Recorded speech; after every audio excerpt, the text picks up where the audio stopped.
मैं अकेला ही चला था जानिबी मंजिल, लोग आते गए कारवां बनता गया। मेरा एक सवाल है ममता से, बीजेपी तो पहले नहीं थे, बीजेपी आप कैसे आए, उसका जवाब पहले दीजिए, बाद में हम जवाब देंगे। बंगाल में इस वक्त बहुत कुछ नया हो रहा है। नया सिर्फ वो नहीं जो ममता बनर्जी और बीजेपी के दरमियान आप सोच रहे हैं, बल्कि मुस्लिम लीडरशिप के हवाले से भी बहुत कुछ नयापन देखने को मिल रहा है। बंगाल में पहली मर्तबा एक नई तारीख रकम हुई है।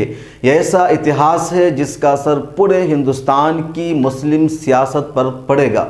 और इस बीच एक ज़ोरदार झटका लगा है बैरिस्टर असदुद्दीन ओवैसी को, ऑल इंडिया मजलिस इत्तेहादुल मुस्लिमीन को, और शायद बंगाल के दरवाजे भी बंद हो सकते हैं। क्या है पूरा मामला, क्या है पूरी तफसील, बताने जा रहे हैं आपको इस रिपोर्ट में, इसलिए मेरे साथ बने रहिए और मुकम्मल वीडियो ज़रूर देखिए। अस्सलाम वालेकुम रहमतुल्लाह, मैं हूं शम्स तबरेज़ कासमी और आप देख रहे हैं बंगाल चुनाव पर मेरी स्पेशल रिपोर्ट। बंगाल चुनाव बहुत करीब आ गया है, तारीखों का ऐलान हो चुका है। 8 चरणों में बंगाल असेंबली इलेक्शन होने जा रहा है। 27 मार्च से शुरू होगा और 29 अप्रैल तक ये सिलसिला जारी रहेगा। 2 मई को वोटों की काउंटिंग होगी। बंगाल में इस वक्त 3 महाज है।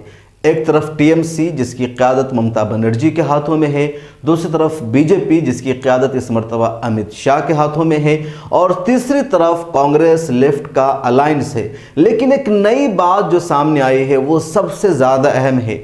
कांग्रेस लेफ्ट या बिहार में आरजेडी हो, उत्तर प्रदेश में समाजवादी पार्टी हो, बीएसपी हो, इन सब पार्टियों के हवाले से यही तस्वुर है, यही कहा जाता रहा है। और सच्चाई भी यही है कि ये सब पार्टियां सिर्फ मुसलमानों का वोट चाहती है या मुसलमानों को उम्मीदवार बनाती है, मुसलमान को एमएलए एमपी या मिनिस्टर भी बना देती है। मौका मिला तो चीफ मिनिस्टर भी बनाने से लोग गुरेज नहीं करते हैं, लेकिन मुसलमानों को बाइख्तियार नहीं बनाते हैं, उन्हें लीडरशिप नहीं देते हैं, उन्हें मजबूत नहीं बनाते हैं। और यह सच्चाई है। आसाम में पिछले 15 साल से मौलाना बदरुद्दीन अजमल को कांग्रेस ने तस्लीम नहीं किया। अब पहली मर्तबा 2021 का आसाम असेंबली चुनाव कांग्रेस मौलाना अजमल की एआईयूडीएफ के साथ मिलकर लड़ने जा रही है, क्योंकि अब उनकी मजबूरी है। बिहार में बहुत कोशिश की मजलिस वालों ने, दीगर पार्टियों ने, एसडीपीआई ने, लेकिन आरजेडी कांग्रेस ने उन्हें एक्सेप्ट नहीं किया, अलायंस का हिस्सा नहीं बनाया। केरला में बहुत मुश्किलों के बाद, बहुत कुछ परेशानियां झेलने के बाद कांग्रेस ने मुस्लिम लीग को एक्सेप्ट किया था और उसे अलायंस का हिस्सा बनाया था। लेकिन तारीख में पहली मर्तबा हो रहा है कि मगरबी बंगाल में एक मुसलमान ने पार्टी बनाई। उस पार्टी की उम्र 1 महीना से भी कम है, लेकिन कांग्रेस और लेफ्ट जैसी पार्टियों ने उनके साथ हाथ मिला लिया है, उनके साथ बंगाल चुनाव लड़ने का फैसला किया है और 294 सीटों में से 30 से ज़्यादा सीटें देने का भी फैसला किया है। और यही नहीं बल्कि कल यानी 28 फरवरी को बंगाल के ब्रिगेड मैदान में लेफ्ट कांग्रेस अलायंस की एक रैली थी। यह तारीखी रैली थी। कहा जाता है कि ब्रिगेड मैदान को भरना किसी भी पार्टी के लिए बहुत मुश्किल होता है, लेकिन कांग्रेस और लेफ्ट ने उस मैदान को भर दिया। अवाम का हुजूम था, ठाठे मारता समंदर था। और उतने बड़े इजलास में, इतनी बड़ी रैली में कांग्रेस और लेफ्ट के सीनियर रहनुमाओं के साथ इंडियन सेकुलर फ्रंट के रहनुमा अब्बास सिद्दीकी को भी जगह मिली। अब्बास सिद्दीकी बंगाल की सियासत में एक नया नाम है, उभरता हुआ नाम है, और इस नाम का चर्चा सिर्फ बंगाल नहीं बल्कि पूरे हिंदुस्तान में इस वक्त हो रहा है। और इन्होंने बैरिस्टर असदुद्दीन ओवैसी को भी ज़बरदस्त झटका दिया है। जब बंगाल चुनाव के ताल्लुक से चर्चा की शुरुआत हुई, मुख्तलिफ पार्टियों ने वहाँ का रुख किया, तो ऑल इंडिया मजलिस इत्तेहादुल मुस्लिमीन ने भी कहा कि हम भी बंगाल जाएंगे और चुनाव लड़ेंगे। उस वक्त एक नाम आया बंगाल से अब्बास सिद्दीकी का, बहुत फाल है। किसी ने कहा अब्बास सिद्दीकी एमआईएम ज्वाइन करेंगे, किसी ने कहा कांग्रेस ज्वाइन करेंगे, यह भी बाद में खबर आई कि वो अपनी पार्टी बनाएंगे। असदुद्दीन ओवैसी साहब ने भी अब्बास सिद्दीकी को ऑफर किया कि आप एमआईएम को ज्वाइन कीजिए, एमआईएम से लड़िए, हम आपको एमआईएम का सदर बना रहे हैं। लेकिन अब्बास सिद्दीकी ने फिर इनकार किया। असदुद्दीन ओवैसी साहब ने भी पिछले दिनों प्रेस कॉन्फ्रेंस में कहा कि अब्बास सिद्दीकी और उनके भाई नौशाद हमारे पास आए थे, हमसे मुलाकात की थी, क्या बातचीत हुई इसके हवाले से तो उन्होंने नहीं कहा।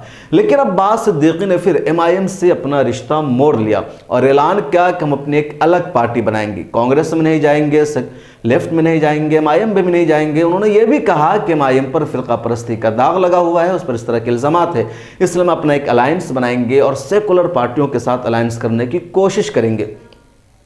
और देखिए, एक महीना भी पार्टी के बने नहीं हुए हैं इंडियन सेकुलर फ्रंट के, और कांग्रेस और लेफ्ट दोनों ने अलायंस कर लिया। इसका मतलब यह है कि बंगाल में अब्बास सिद्दीकी एक मुस्लिम चेहरा बनकर उभरे हैं।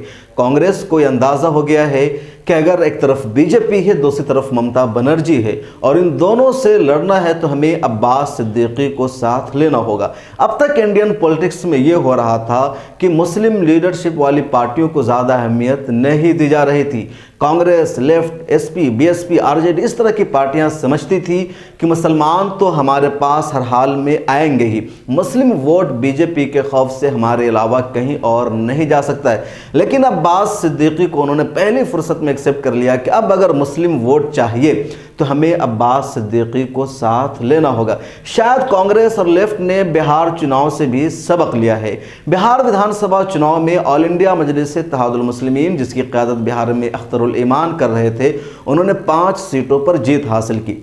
तकरीबन 4-5 सालों तक उन्होंने कोशिशें की कांग्रेस से हाथ मिलाने की, RJD के साथ अलायंस करने की, बार बार कहा कि हम चाहते हैं बीजेपी को हराना, NDA की सरकार बिहार में न बने और उसके लिए हम कुर्बानी देने को तैयार हैं। लेकिन RJD ने कोई तवज्जो नहीं दी, कांग्रेस ने उन्हें कोई भाव नहीं दिया। इन लोगों ने मांझी, सहनी, उन सब से अलायंस करने की कोशिशें तो कर ली, लेकिन इन पर ज़र्रा बराबर तवज्जो नहीं दी। बिहार चुनाव का रिजल्ट आया तो 5 सीटों पर शानदार जीत हासिल की MIM ने, और शायद इस नतीजे ने कांग्रेस और दीगर सेकुलर पार्टियों के जहन और दिमाग पर यह असर डाला कि अब सियासत पहले जैसी नहीं रह गई है कि मुसलमानों को हम बंधुआ मजदूर समझे, जब चाहे जैसे चाहे उनका वोट हासिल कर लें, बल्कि अब हमें इन्हें इक़्तिदार में हिस्सा देना होगा।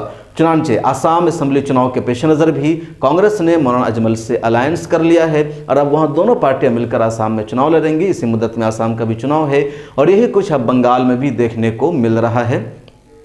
अब एक बड़ा मामला बंगाल में ये है कि असदुद्दीन ओवैसी साहब क्या करेंगे, MIM का फैसला क्या होगा। अब्बास सिद्दीकी ने कांग्रेस से हाथ मिला लिया है, लेफ्ट से हाथ मिला लिया है। 2 दिन पहले भी असदुद्दीन ओवैसी साहब ने प्रेस कॉन्फ्रेंस करके कहा था कि हम अब्बास सिद्दीकी को सपोर्ट करेंगे, उनसे हमारी बातचीत जारी है। लेकिन अब मामला उल्टा हो गया है, अब्बास सिद्दीकी उधर के हो गए हैं, असदुद्दीन ओवैसी साहब से तकरीबन एक तरह से उन्होंने रिश्ता ख़त्म कर लिया।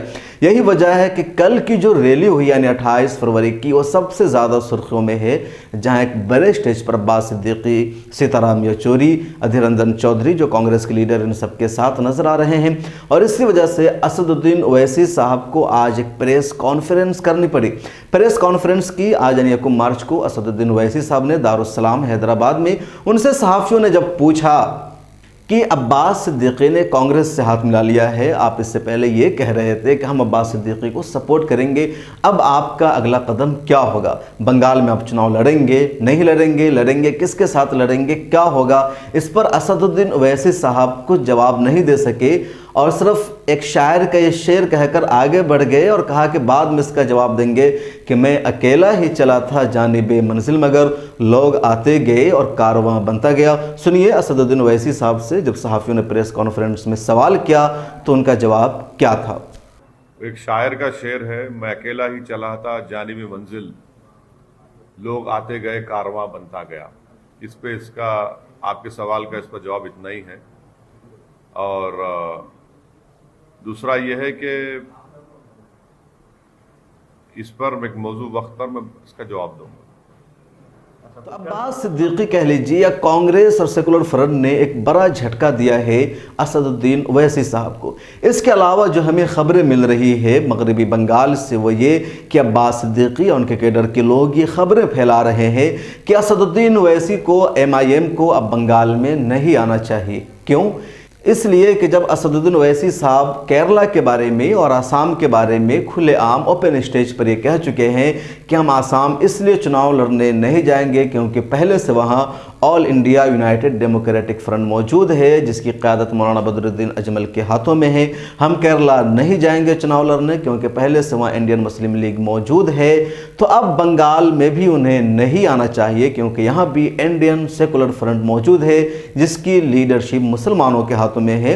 वो लोग दलील दे रहे हैं कि असदुद्दीन ओवैसी साहब का मकसद ये है उन रियासतों में जाने का जहाँ कोई मुस्लिम लीडरशिप वाली पार्टियाँ नहीं हैं, कि हम वहाँ मुसलमानों को सियासी तौर पर मजबूत करें, मुसलमानों के हाथों को तक़वियत पहुँचाए। तो अब बंगाल में भी एक सेकुलर पार्टी मुसलमानों की बन चुकी है। तो अब यहाँ MIM की ज़रूरत नहीं है, जिस तरीके से आसाम में MIM की ज़रूरत नहीं है और केरला में ज़रूरत नहीं है।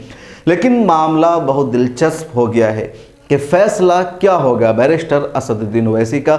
इस पूरे मामले पर हम बातचीत करने की भी कोशिश करेंगे बैरिस्टर असदुद्दीन ओवैसी से, अगर वो हमें इंटरव्यू का टाइम देते हैं। वैसे जल्दी देते नहीं हैं, वो ज़्यादातर नेशनल चैनल को ही इंटरव्यू के लिए टाइम देते हैं। इसके अलावा हम कोशिश करेंगे उनके दूसरे लीडरों से भी बातचीत करने के लिए कि अब उनका अगला कदम क्या होगा, वो क्या पॉलिसी अपनाते, क्या बंगाल जाएंगे या नहीं जाएंगे। वैसे बिहार जीतने के बाद कंटिन्यू ओवैसी साहब ये कहते रहे कि हम बंगाल जाएंगे।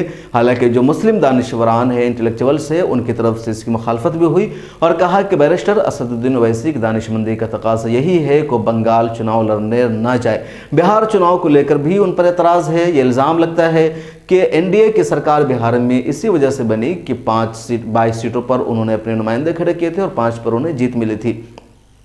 हालांकि इस इल्ज़ाम में सच्चाई नहीं है। वो लोग हैं जो बगैर कुछ देखे महज ओवैसी की मुखालफत में, MIM की मुखालफत में इस तरह के इल्ज़ाम लगा रहे हैं, सच्चाई उसमें नहीं है। लेकिन बंगाल को लेकर के कई ओवैसी साहब के चाहने वाले शहदाई, उनके हामियन ने भी मुखालफत की कि बंगाल की ज़मीन उनके लिए हमवार नहीं होगी। बंगाल में एक बड़ा मसला लैंग्वेज का भी होता है, ज़ुबानी, यानी बंगाली लैंग्वेज, गैर बंगाली लैंग्वेज या बंगाली गैर बंगाली।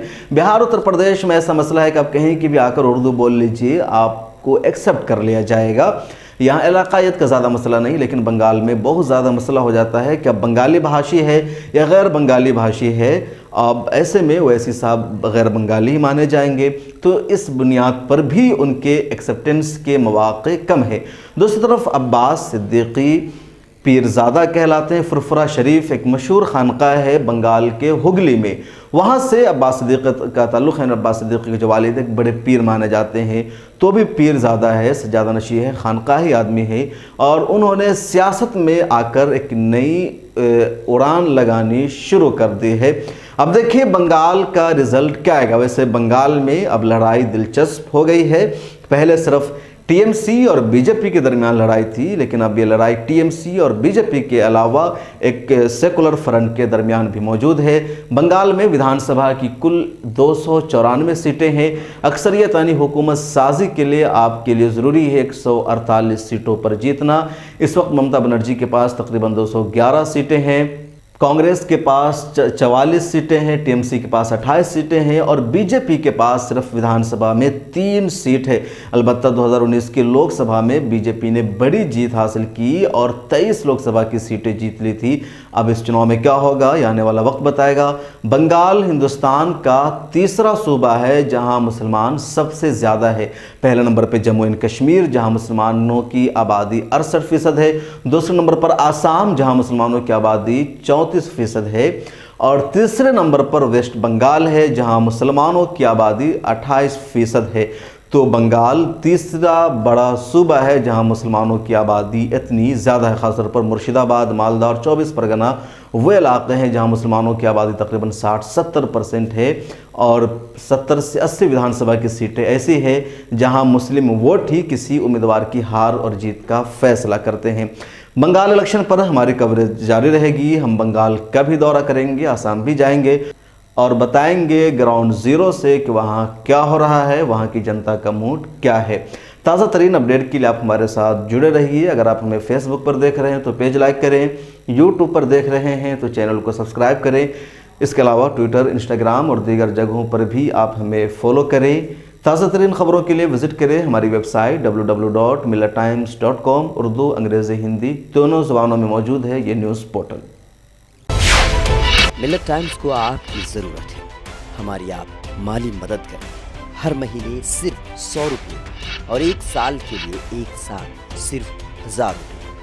रकम भेजने के लिए यहाँ दिए गए फोन पे, गूगल पे और पेटीएम नंबर का इस्तेमाल कर